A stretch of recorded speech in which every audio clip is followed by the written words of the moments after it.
The view from the 47th floor was a kingdom of glass and steel, a testament to a life built on relentless ambition. Eleanor stood before the panoramic window, the signed contract for the largest merger in her company's history resting on the sterile, minimalist desk behind her. She had won, yet the reflection staring back at her was that of a stranger in a tailored suit, her eyes holding a weariness that the skyline couldn't erase. For 2 decades, she had chased this feeling of invincibility, all fueled by the memory of a boy's strong hands pulling her from the icy river, Michael. The name was a ghost in the silent office. The deal was closed, the mountain was climbed, but the debt remained. It was time. After 20 years of running, it was finally time to drive back and say thank you. Her luxury sedan was a foreign object gliding through the winding roads of West Virginia, a sleek black vessel navigating a sea of forgotten time. The 10-hour drive had peeled away the layers of the city, replacing skyscrapers with dense forests and the hum of traffic with the whisper of the wind through tall pines. She passed simple houses with peeling paint, front porches where time seemed to have settled for a long nap, and children whose laughter echoed with a freedom she hadn't felt in years. Each mile closer to Michael's town tightened a knot in her stomach. What would she say? How could a simple thank you ever be enough for the gift of a second life? The car felt like a cage, her carefully constructed world shrinking with every landmark that whispered of a past she had tried so hard to outrun. The house was smaller than she remembered, a humble wooden structure that looked tired, its white paint surrendering to the elements. She parked the car, the crunch of gravel under the tires sounding like an intrusion. As she approached the porch, the front door creaked open, not revealing the friend she had pictured for 2 decades, but 2 small children. A girl, no older than 11, stood with her shoulders squared, her eyes sharp and wary, a silent guardian for the small boy hiding behind her. He clutched a worn cloth doll, his gaze wide and frightened. "Can I help you?" the girl asked, her voice firm, devoid of childish curiosity. Eleanor's rehearsed words caught in her throat. The sight of them, so fragile yet so defiant, was not part of the plan. "I'm looking for Michael," she managed to say. "Michael Davis. I'm an old friend." The girl's suspicion didn't waver, but it was the little boy who answered. He stepped out from behind his sister, his small face etched with a solemn understanding that no child should possess.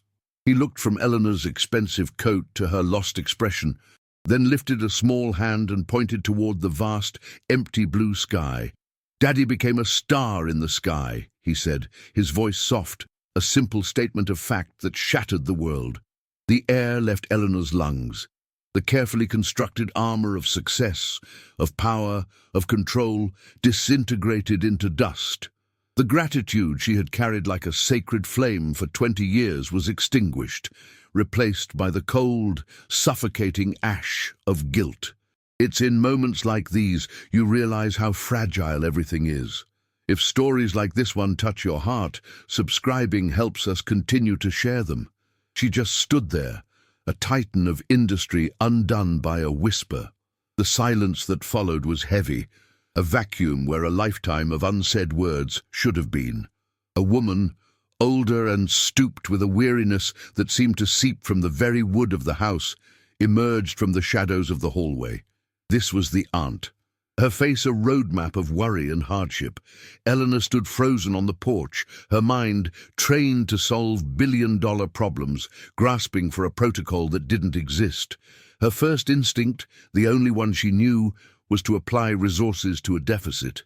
She saw 2 orphaned children and a house in disrepair, and her brain defaulted to its most familiar language, money. It was a cold, clinical calculation in the face of a grief so profound it seemed to have its own gravitational pull, a misstep she wouldn't understand until it was far too late. Reaching into her designer handbag, she pulled out a leather-bound checkbook, the action as practiced and automatic as breathing. The crisp sound of the paper as she tore out a check felt vulgar in the quiet afternoon air. She wrote a number with enough zeros to rebuild the entire street, a sum meant to erase the problem, to patch the hole in their lives with a bandage of wealth. She offered it to the aunt, her hand steady, her expression a mask of detached compassion. It wasn't a gift, it was a transaction. It was the CEO's solution, an attempt to quantify an unpayable debt and settle the account. She saw it as a powerful gesture of help, failing to see it for what it was, an insult to the memory of a man who had never measured life in dollars. Lily stepped forward, her small body a shield between Eleanor and her great-aunt. The 11-year-old girl looked at the check, then up at Eleanor's face, her eyes holding a clarity that was unnerving. She didn't raise her voice. She didn't need to. "My dad wouldn't have wanted your money," she said, her words precise and devastatingly calm. "He would have wanted a friend." The sentence landed not as an accusation, but as a statement of fact. A simple truth that dismantled Eleanor's entire worldview. It was a direct hit to the hollow core of her existence, revealing the profound poverty of her spirit. The check in her hand suddenly felt like a piece of worthless paper, a monument to her own emotional bankruptcy. Humiliation washed over her, hot and swift. She mumbled an apology and retreated to the cold, sterile sanctuary of her car. The leather interior, usually a comfort, now felt like the inside of a coffin. She picked up her phone, her thumb hovering over her assistant's number, a desperate urge to reconnect with the world where she was in control, where problems had spreadsheets and solutions were signed contracts. But the skyline of New York felt a million miles away, a different planet entirely. The voices of her partners, the urgency of the markets, the entire empire she had built. It all seemed like a foolish game played by children in expensive suits. The silence in the car was broken only by the sound of her own ragged breathing, a sound she hadn't been truly aware of in years. She couldn't bring herself to start the engine. The image of the two children standing defiant on that sagging porch was burned into her mind. Through the windshield, she saw Leo wander into the overgrown backyard. He sat down beneath a large oak tree, his small shoulders shaking with sobs he was trying to keep silent. It was a private grief, a sorrow too big for his tiny frame. Something in the sight of his loneliness resonated with the vast, empty space inside her own chest. Without thinking, without a plan, she opened the car door. The carefully constructed schedule for her life, the return trip, the board meetings, all of it evaporated into the humid West Virginia air. She was no longer a CEO, she was just a woman walking toward a crying child. She didn't say a word as she sat on the damp grass beside him, keeping a respectful distance. She didn't offer platitudes or false comfort, she simply shared the silence, bearing witness to his pain. After a few moments, Leo's crying subsided. He looked at her with wide, tear-filled eyes, then held out the worn cloth doll. It was a simple thing, stitched together with mismatched thread, its button eyes lopsided. It was clearly his most precious treasure. He wasn't giving it to her, he was sharing it. An offering of trust so pure and unconditional, it cracked the armor she had spent 2 decades building around her heart. She gently took the doll, its soft, frayed body feeling more real in her hands than any stock certificate or merger agreement ever had. It is astonishing how a single, unspoken gesture can completely alter the course of a life. In that moment, holding a child's handmade toy, Eleanor felt the full weight of her choices. The relentless pursuit of success had been a flight from this very thing, a raw, vulnerable human connection. She had traded authenticity for accolades, and the cost was a loneliness so profound she hadn't even recognized it until now. If you've ever felt the power of a moment that changes everything, subscribing to our channel allows us to keep sharing these impactful stories. She looked from the doll to the boy, and for the first time, she wasn't thinking about the debt she owed his father. She was feeling the responsibility she had to his son. Walking back to the house, she found the aunt on the porch, wringing her hands. "I'm staying," Eleanor said, the words surprising even herself. "Just for a few days, if that's all right. I'll get a room at the motel in town." The aunt looked at her, her expression a turbulent mix of exhaustion, relief, and deep-seated suspicion. She nodded slowly, too tired to argue, too desperate to refuse the vague promise of help, even from this strange, wealthy woman who had appeared like a ghost from another world. Eleanor made the call, cancelling her flight, pushing back meetings, and ignoring the baffled protests of her assistant. For the first time in 20 years, her life was not moving forward according to a meticulously crafted plan. Her presence in the town was an immediate anomaly. When she went to the local diner for coffee the next morning, conversations hushed as she walked in. She was a creature from a different ecosystem, her tailored blazer and quiet confidence marking her as an outsider. She could feel the stares, hear the whispered questions. "That's her," someone said, not quietly enough. "The rich woman from the city." They weren't hostile, not yet, but they were wary. They were a community that had seen people like her come and go, people who saw their lives as a project or a charity case. To them, she was an intrusion, a disruption to the slow, predictable rhythm of their world, and she knew she had no right to be there. The pressure from her own world was more direct. A call from one of her senior partners was sharp and impatient. "Eleanor, what is this? An unscheduled vacation?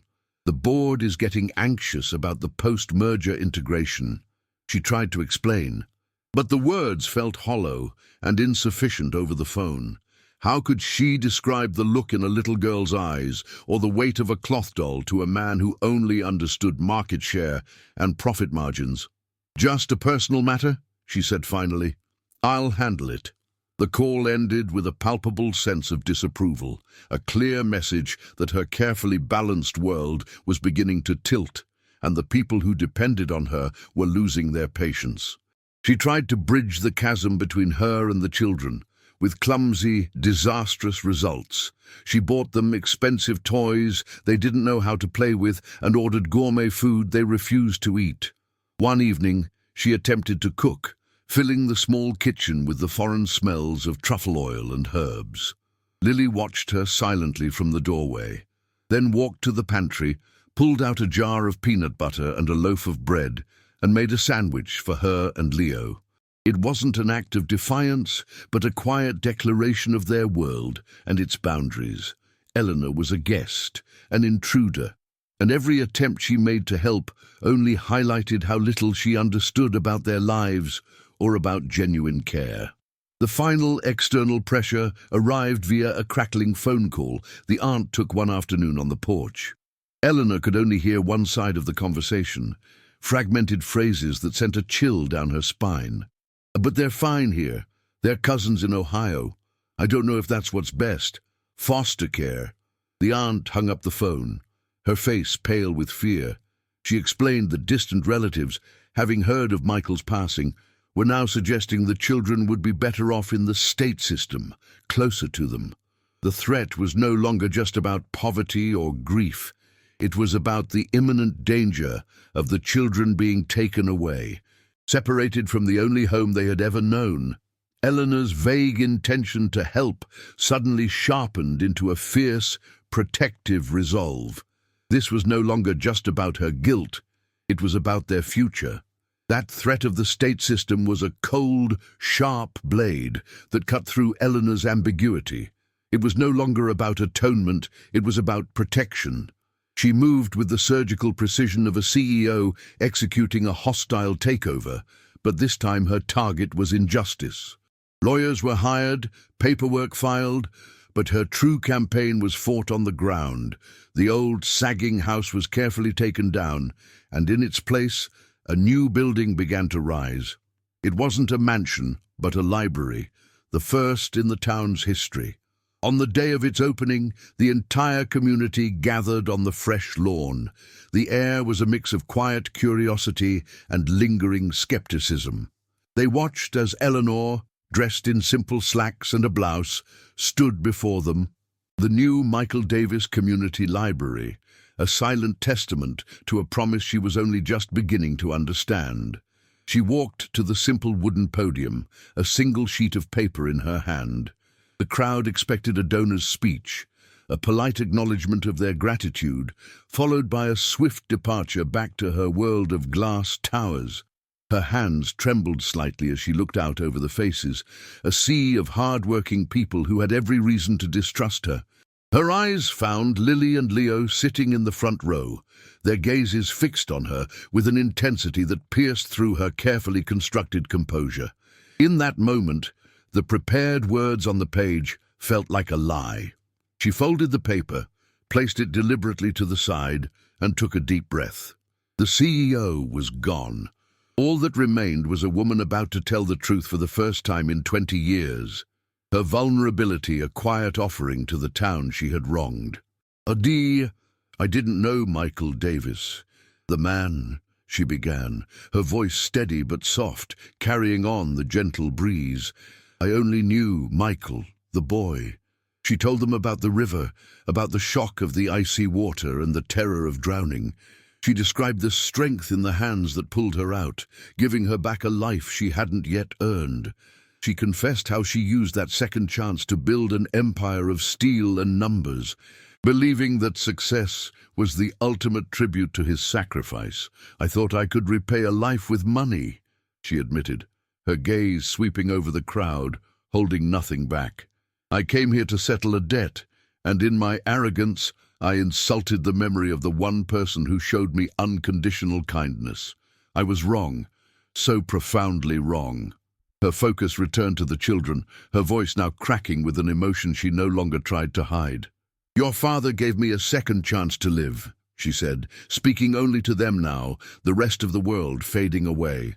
"But you too, Lily, with your fierce heart, and Leo, with your quiet trust, you taught me how to live. You showed me that connection is worth more than any contract, that courage isn't about closing a deal, but about sitting with someone in their sadness." Tears welled in her eyes as she laid her entire heart bare before them. "But I don't just want to be a help. I want to be a family. I want to stay, if you'll have me." The question was a whisper, a fragile hope offered against the vast silence. For a long moment, nobody moved. The entire town seemed to be holding its breath, caught in the raw, terrifying space of her plea. Then a small sound broke the stillness. A sob. It came from Lily, the girl who had been a pillar of unshakable strength. Tears, hot and fast, streamed down her face, washing away months of guarded pain. She shot up from her chair and ran, not away but directly into Eleanor's arms, burying her face against her waist in a desperate, clinging hug. A moment later, Leo followed, his small body pressing into them, his worn cloth doll clutched between them. Around them, the town's quiet skepticism finally broke, replaced by a soft wave of applause. It was the sound of acceptance, the sound of a broken family finally, miraculously, becoming whole again on the very ground where it had been shattered.